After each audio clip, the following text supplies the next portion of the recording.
What is going on, guys? Thank you so much for joining me on episode 218 of the Michael Lab Show. Welcome back. Welcome back. I hope you guys had a beautiful week. The worst part about doing a podcast is when you do it in your bedroom. And the reason why I say that is because the tripod that the camera sits on top of is always, it's in the middle of the room, right? Like it's smack dab right in the middle of the room. My bed's right there. My door's right there. My closet's right here. So it's like this little Satan triangle where if you get up and you go take a piss or you got to poop or whatever you got to get changed for the day because people put on clothes to go out in public, obviously. So it's not their fault. It's definitely the fact that I put a huge camera in the middle of the bedroom. It gets knocked. Like people kick it. I kick it. The dog kicks it. Taylor kicks it. But, it's all good. It's what you deal with. And, for the time being, it's what we have. You got to make it work. You got to make things, when you don't have the best situation, you got to make the most of it. You just have to make the most of it. And that's where we're at. That's where we're at with the podcast. We do it from the bedroom. There's no shame in that. There's no shame in recording a podcast from the bedroom. But yeah, guys, what's going on? There's a lot happening in the world. As of today, there's a lot happening, and it's a lot to tackle. So I kind of just want to get into a few minor things before we go ahead and continue with the podcast. First off, if you guys are listening to this on audio or if you guys are listening to this on YouTube, if you're on YouTube already, you can just go and look in the description below. There's a link there. It's a donation box. If you guys want to donate to the podcast, everything that's donated to me is reinvested back into the podcast equipment and whatnot.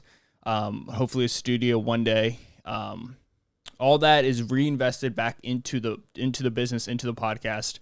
And if you guys are listening to this on audio, Spotify, Apple, Google Podcast, wherever you listen to your podcast, if you guys can go ahead and just go to YouTube, the Michael Lab Show, and then there's a link right there.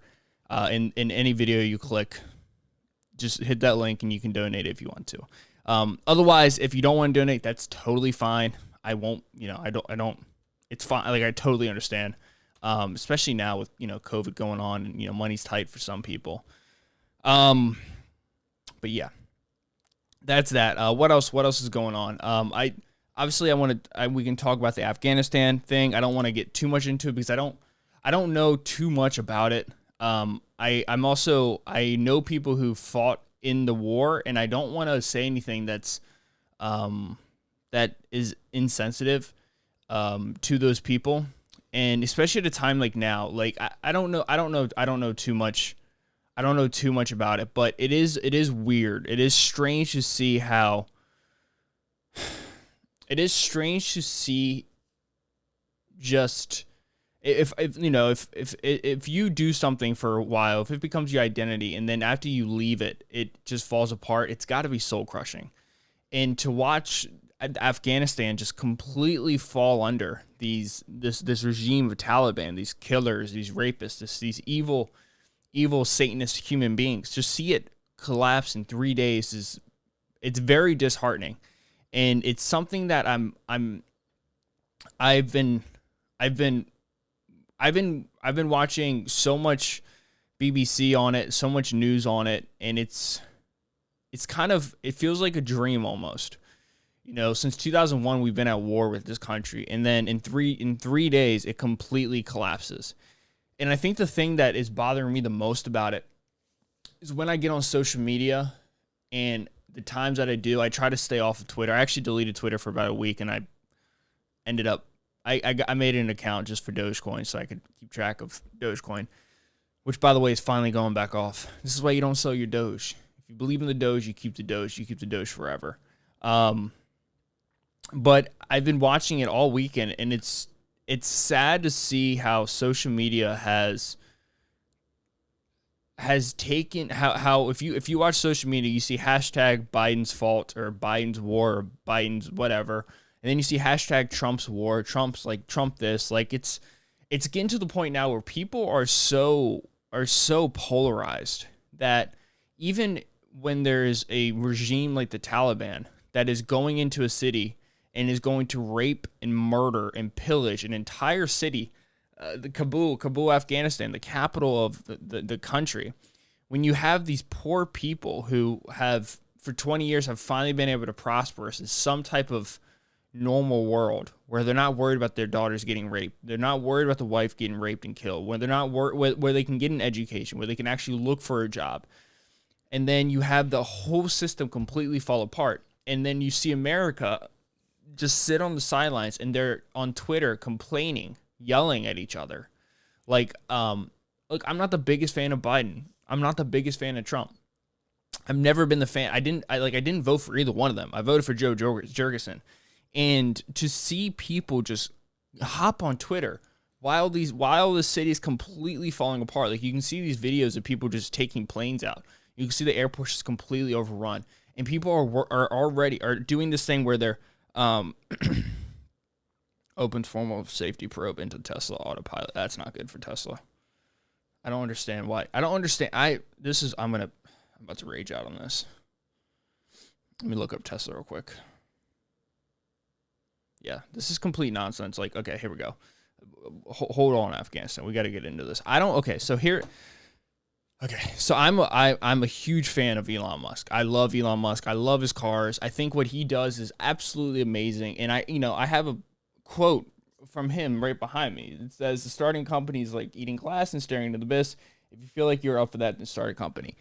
And he's been somebody who I've looked up to since 2015, 2014. I remember I would lay in this bed right here, and I would just watch motivational videos by him all day long. I remember one specifically where when he first sold his Zip2 company. It was what turned into crap, I forget, but it was like a banking company. It was before PayPal.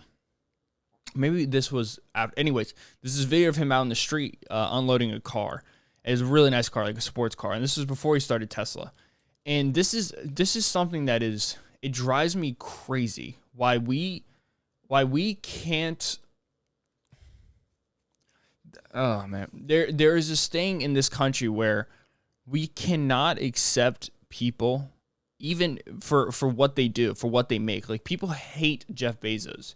People hate Elon Musk. People hate Bill Gates. People hate these people. They hate success because what it does is, and then they use these words like, oh, they're capitalists. Oh, they support child slavery, or they do this. Oh, they have these factories where there's racist remarks and these sexist remarks, and they blame everything on these people. But these same people will go out and admire a Tesla. We'll go out and use Amazon Prime to buy a gift for the husband because they forgot to get it the week before, and then we'll do one-day shipping. Like, the hypocrisy in this country is at a point where it's so absurd. It's so crazy to see, and it's upsetting. Like, seeing the U.S., yeah, honestly, like, they should, right? If there's a safety malfunction on a Tesla, they should open a probe into it. They should look into it and see what's going on. But I feel like there's just, and it's, I'm honestly probably speaking from a biased perspective because I do love Elon Musk and I love the company. I love what the company stands for, and I like the way that it encourages innovation, and there's young kids out there watching that want to be like him, and that's amazing because innovation is progress for a whole nation. Innovation is what takes apes to humans and humans to future humans. Like, this is how progress is made, right? But why is it that when the White House invited all the electric car companies, he invited, Biden invited Dodge and Ford and Honda and all these other companies, he didn't invite Tesla? Is it because, like, this is the thing that bothers me? Like, why don't we accept people? Why do we have to look at a person and look at the bad that they did, but we refuse to look at the good that they've done?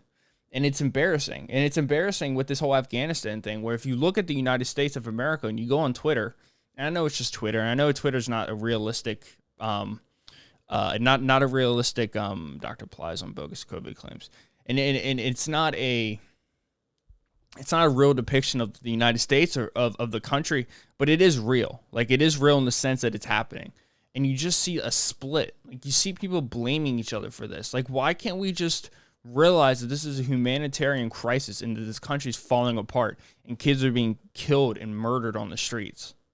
It's the same word, same thing. I don't know. It was just upsetting to see, and it's honestly where we are in this country. Like I've never thought that in August of 2021, November, December, or 6, 7, 8, 9 months after Donald Trump lost, that he would still be more popular than Joe Biden. It's crazy to see. People need that guy. They need him. Without Donald Trump, you don't have a Joe Biden. Without Donald Trump, you don't have CNN or Fox making money. Without Donald Trump, you don't have a lot of things. People need him. They keep his name cycling through the news programs every other day, and hate him or love him, but people love him. People who hate him love him so much. The people who hate him the most and say the craziest things about him, they're the ones making the most money off his name. It's so frustrating to see, and it's like, I don't know. And then even everything from like Joe Biden saying literally just back in July 8th, I think, that you won't see a helicopter on top of the U.S. Embassy. And then now you see it. What is happening, dude? It's like, and then COVID is the GOP waves white flag in the same-sex marriage wars. And then you see COVID, like, it's not that it's starting. Like, let me look at the numbers real quick. United. COVID. Yeah. So 43,000 cases. And it's like, looks like we're starting to slow down a bit, which is a great thing, right? Like, isn't it a good thing that COVID is starting to slow down? But we constantly need to keep it in the front page news, because without COVID, what do you have? Like, what do you have without COVID? Does COVID ever go away? Do we just adapt to COVID? Does Pfizer and Moderna fight to make a yearly vaccine like they did with the flu? Or do we constantly keep in the news cycle because we know how much money it brings into CNN and Fox and all these news organizations? Like, the one person who's made the most money off of this is Moderna. And, salute to them. If you invested in Moderna when it IPO'd at $22, it's worth over like $400 now. It's crazy. That's like Moderna stock. Yeah, it's worth over it was worth $405 at 9:30 this morning. Now it's worth $389. The company IPO'd back in December 7th, 2018 at $18. It's up 2,000% since then. And like, I'm not saying, like, I'm not saying any type of conspiracy, but what I am saying, it's like, you gotta, we have to, there has to become a point where we adapt to this, and we have the hospital space, and we have this, the ability to deal with this. And like, how long do we keep things locked down for? Like, just where I live right now, like, Anne Arundel County doesn't have to wear a mask. But if I go any other county, I got to put a mask on. I was in Baltimore County, and yeah, there's mask policies, but no one's doing it. I went into this place. I had a mask in my pocket. I look in, and like, nobody has a mask on. I'm like, fuck it. I'm not gonna wear. I don't want to wear a mask. I keep it in my pocket. So if I need to, I will. I'm not gonna argue about not wearing a mask. I want to wear a mask if I have to wear a mask. But I'm also fully vaccinated, so I don't know. It's like, what are you doing? And then you watch, and I saw these hilarious memes about the Biden administration. There was like, breaking news: Kabul's airport is currently getting taken over by bloodthirsty Taliban. But they're not wearing masks or something like that. It was just hilarious, because you start to see like a hierarchy of issues, and like this whole COVID, the mask thing is like, it's like, what are we doing? What are we doing? I don't know. U.S. veterans are disappointed with how the war in Afghanistan is ending and feel for their Afghan allies. It is no longer our fight, Colorado Afghan war veteran says U.S. overstayed time and country. Yeah, it's true. I totally agree with that. I'm not saying that we should stay there. I'm not saying we should leave. I'm saying we should leave, but I'm just saying, like, we have to, seeing what's going on in Afghanistan, like, Americans have to start recognizing what they have in this country. Like, Jesus Christ, you got to start recognizing just how beautiful this country is.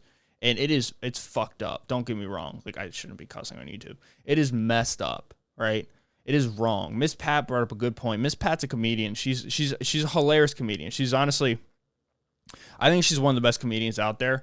and she has a TV show called The Miss Pat Show, and I haven't watched it yet. I want to watch it. It's on BET Plus. I can't get that on my TV, so I'm probably gonna have to watch it from my laptop. So I wish somebody else picked it up, but no one else picked it up. And she talks about poverty, and it's so true. Like I've been guilty of saying it before.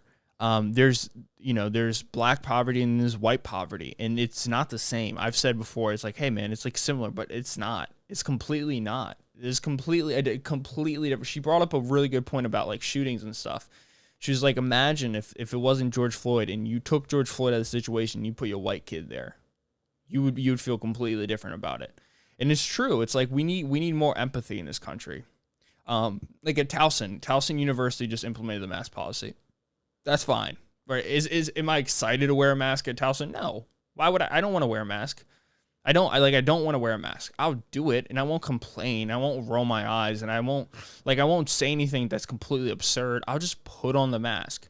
But the things that are upsetting to me is like the honesty is just not existing. Like for long, and I'm not putting them on blast. I'm just saying, like all through the summer, Towson has been giving out rewards if you get vaccinated. Or you get $1,000 if you get vaccinated, and like, oh, if you get vaccinated, this is what you get. And what you got was you didn't have to wear a mask on campus. You didn't have to get tested. But now it doesn't matter if you've been vaccinated. 90% of the college has been vaccinated, personnel and students. And then they're going to implement the mask policy right back in. It's just, I don't know. It's getting to the point now where it's like, what are we doing? Like, what is the end goal here? And this was my worry from the beginning. What is the end goal? Is the end goal to just never go back to our normal life? Or is the end goal to, constantly enforce these mask mandates?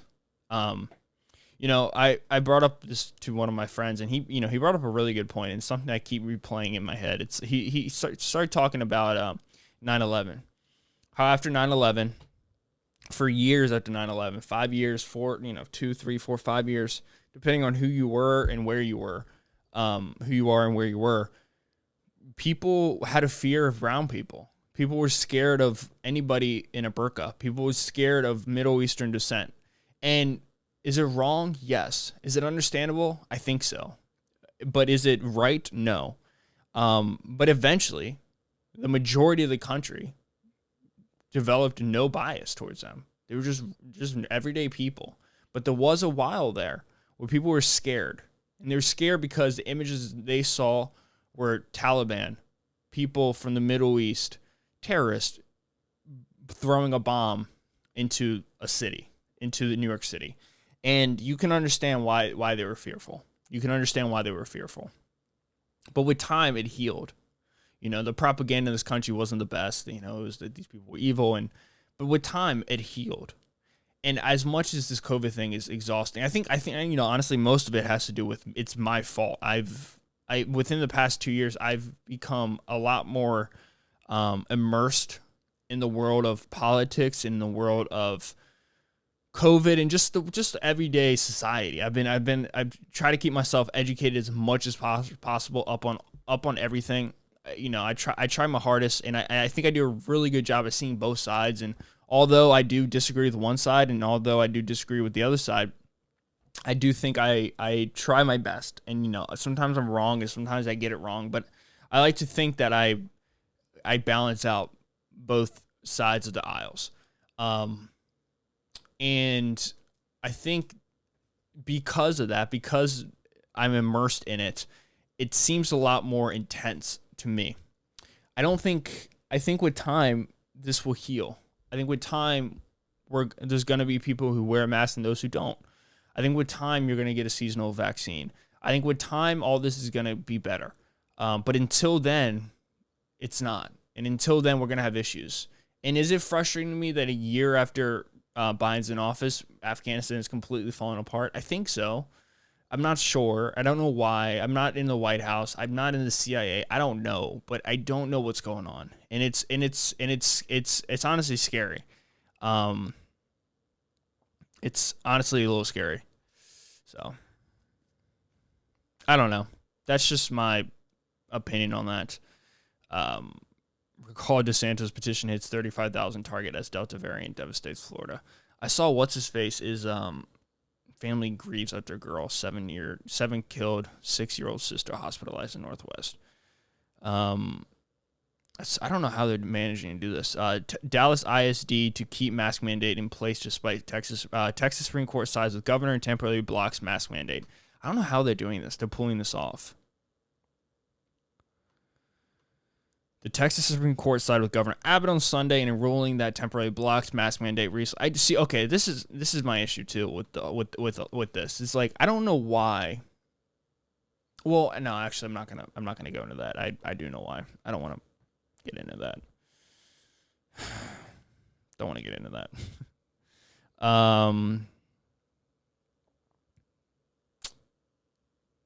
See what else I got here. Local author Haley honored by Annapolis on his 100th birthday. That was kind of cool. I did see that. I have my list of podcast ideas goes all the way back from April. I don't know. It doesn't tell me the date.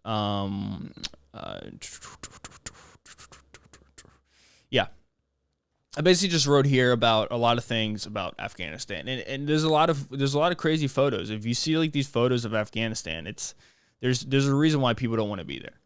You know, and I think at the end of the day, this is what gets under my skin the most. People don't realize what you have here. Like, people don't realize the bloodthirsty savages and killers that we have in other countries that want to come here and they want to kill us all. And they want to see us die. And they want to burn us. And they want to cheer while they're burning us. They hate everything about this country. They hate you and I. They want to kill us. They want to chop us up into pieces and feed us to the dogs. That's what they want to do. That's the reality of these people in Afghanistan. This is the Taliban we're talking about. These are trained terrorists. Yes, I know there's a lot of things. Oh, whoa, George Bush sent them guns to, rise up against whatever. I understand. But not anymore. Now they just hate the Western world, and they want to kill you. They want to kill you, but you don't realize that, and you're complaining about these things that don't matter in this country. Another 1,000 soldiers from North Carolina's Fort Bragg to deploy to Afghanistan. As the U.S. attempts to wind down its military presence in Afghanistan, veterans who serve in the country are reacting to Taliban seizing control of everything, regions, and now the presidential palace. Kadri, a Kabul resident, says he hopes for peace after decades of war that have claimed the lives of 2 of his brothers and a cousin. We haven't seen anything but catastrophes and fighting, so we always live with hope for a long-lasting peace. Thousands of others doubted peace would come and raced to Kabul's international airport. Videos circulating on social media showed hundreds of people running across the tarmac as U.S. soldiers fired warning shots in the air. One showed a crowd pushing and shoving its way up the staircase, trying to board a plane with some people hanging off the railings. Mazmou Tajik, a 22-year-old data analyst, described scenes of panic at the airport when she was hoping to board an evacuation flight. After waiting 6 hours, she heard shots from outside where a crowd of men and women were trying to climb aboard a plane. She said U.S. troops sprayed gas and fired into the air to disperse the crowds after people scaled the walls and swarmed onto the tarmac. Gunfire could be heard in the voice messages she sent to the Associated Press.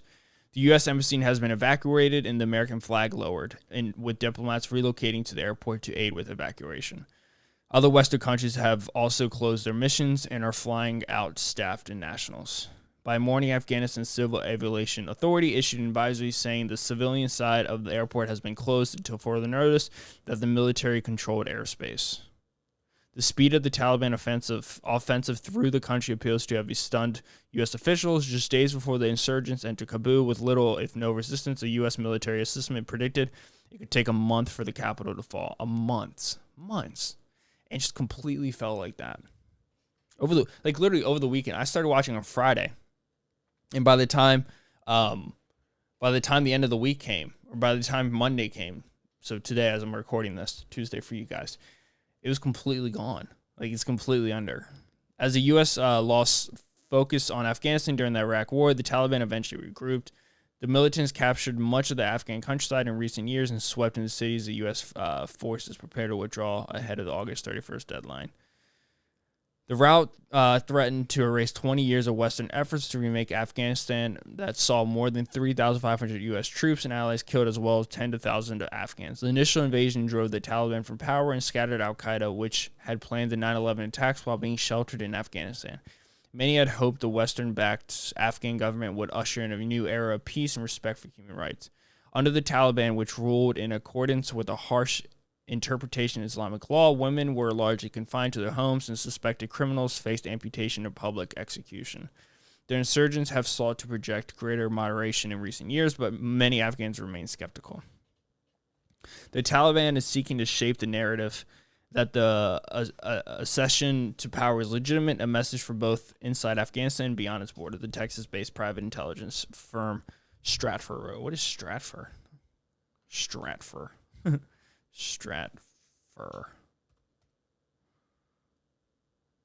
Stratfor Intelligence. What a crazy thing. Corporation. Stratfor is an American geopolitical publisher and consultant founded in 1996, 25 years ago. Business model is provide individual enterprise subscriptions to Stratfor Review, its online publication. That's crazy. George Friedman? Geopolitical forecaster. What is that? What do they do? They're a self-publishing. I don't know. The speed of the Taliban's final advance suggests less military dominance and effective political insurgency, coupled with the incohesive Afghan political system and security force struggling with flagging moral. When the Taliban last seized Kabul in 1996, it had been heavily damaged in the civil war that broke out among rival warlords after the Soviet withdrawal 7 years earlier. The city was the home to around 1 million people who was traveling on dusty roads by bicycle or aging taxi. Today, Kabul is built up city home to 5 million people, where luxury vehicles and SUVs struggle to push through endemic traffic jams. Many of the younger Taliban fighters hail from rural areas without electricity or running water and getting their first glimpse of modern city. It's just, I don't know. It's just sad to see what's happening. But maybe it's not sad. If you're a veteran, this is you're happy. I don't know. I don't know everyone's perspective, but from my perspective, it sucks to see America arguing and having a situation like this completely split the country again. Everything is splitting the damn country. People just can't talk to each other anymore. God, no one. I don't know. It looks like they're going to start tapering bond purchases in September, which is fine. I kind of figured that was going to happen. The economy's been coming back stronger than ever, stronger than, I guess it's weird. Like, you watch like these, you watch these people talk about, you listen to these people talk about these, when they make these projections for certain quarters, for certain companies. It's almost like if you just under predict or if you over predict, you can control the market. And I'm not saying like these market analysts do that. I'm not saying like these people say these things just to, hedge against their bets. I mean, they are called hedge fund managers. But, the economy doing better, I think, was kind of expected. So they're going to be, bumping up interest rates, again, to slow down the growth of the economy because you don't want it to overheat too much. I mean, we're already at like 5.4% inflation in the country. Let me see. Current inflation rate. Where's the current US?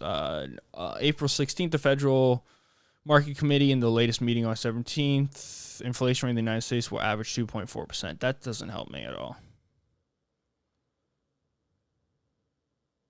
Doesn't help me at all. Here we go. There it is. Okay. There you go. United States annual inflation rate, 2011 to 2021. So 2011 it was 3%. 2015. What does that mean?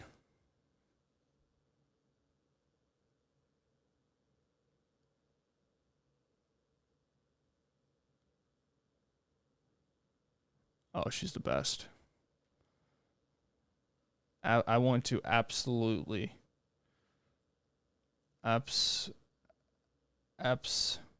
absolutely go out and grab them when we get a chance. I may be crazy, but I love my mushrooms. Thank you, Angel. Dude, dating me has got to be the most confusing thing in the world. I'm obsessed with mushrooms, like mushrooms. I haven't taken mushrooms, so, you know, if you're listening to this and you're like, oh, Mike, you're a dumb pothead or a plant head or a mushroom head. If I was, I don't give a fuck. I don't care if you think that at all. I think mushrooms are a beautiful thing.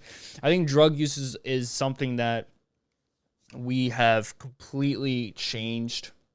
And I think drugs have been completely misrepresented in the Western world. I really do believe that. I think the way that we talk about drugs in this country, in the way that we've treated drug users, is completely appalling. I think it's disgusting. I really do. Like, I really do genuinely believe that. I think we need to fix the way we talk about drugs. I think we need to fix the way we react to people who use drugs. I think we need to stop using drugs to get people off of drugs. We need to let people get high if they want to. We need to. Like, we have to. Because you can't tell a dog not to do something. It's going to do it. Like, when you tell a baby not to do something, it wants to do it again. But I watched this beautiful documentary with Paul Stamets on Netflix. What's it? Paul Stamets documentary. Paul Stamets. No, not Stanley, you dummy. Jesus Christ. Fantastic Fungi. It's literally it's 100% Rotten Tomatoes. It's a beautiful podcast. He was also Netflix. He was also on Rogan's Experience, where it was really cool. He wore like the little mushroom hat. It was really neat. He's the best. You're welcome. I'm happy to. They're right on the other side of the road. I'm definitely gonna go grab those mushrooms when I get a chance. Maybe we can stop together when we go to the gym. But it's an amazing podcast, and it talks a lot about the medical uses for marijuana, for mushrooms, and just the beauty of them. You know, the way that they're not animals, they're not, you know, plants. They grow on dead things, but then they grow things on top of dead things. They decompose dead things to create new life. They have like little neurons that go through the dirt. It's an amazing podcast, and it's an amazing Netflix documentary, and I highly recommend it for people. I really do. Like, I'm not trying to sound like trippy and like dumb and stuff, but I really do think you guys will love it. I really do think you would really, really, really like the podcast. But that's really it. I don't think I really have much more to talk about today. I'm kind of out of it. I kind of just want to eat. I'm hungry. What is this? A 33-minute podcast. So it's not one of the longest ones, but I think that's all I really got to say. So I thank you guys so much for listening to the podcast. There will be another one up on Thursday, but as of right now, as of Tuesday, that's all I really got to talk about, guys. Thank you so much for listening. I hope you guys stay safe, be safe, enjoy your family, enjoy life, and I'll catch you guys on Thursday. Peace out. See ya.